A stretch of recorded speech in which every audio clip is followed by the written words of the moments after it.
VOA news minute के साथ मैं हूं आयशा तंजीम। मिस्र के दारुल हुकूमत काहिरा में सदर मोहम्मद मुर्सी के हामी और मुखालिफिन के दरमियान तसादुम में 5 अफराद की हलाकत के बाद शहर में फौज ने टैंकों और आर्मर्ड गाड़ियों में गश्त शुरू कर दी है। इसके बावजूद मजीद तसादुम और पथराव की इतलात आ रही हैं।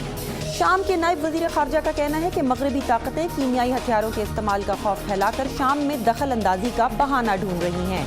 अमरीकी खबर रसां इदारे NBC की एक रिपोर्ट में कहा गया था कि शाम ने कीमियाई हथियारों को जहाज से गिराए जाने वाले बमों में लोड कर दिया है। जनूबी अफ्रीका में साबिक सदर नेल्सन मंडेला के गांव के करीब एक फौजी जहाज पहाड़ों में गिरकर तबाह हो गया है, जिससे अमले के 6 अफराद और 5 दीगर मुसाफिर हलाक हो गए हैं। और 20वीं सदी की चंद मशहूर तरीन मॉडर्निस्टिक बिल्डिंग्स डिज़ाइन करने वाले ब्राज़ील के आर्किटेक्ट ऑस्कर नियमायर 104 बरस की उम्र में इंतकाल कर गए हैं। आप देख रहे थे VOA न्यूज़ मिनट। मज़ीद खबरों के लिए हमारी वेबसाइट urduvoa.com पर आएँ।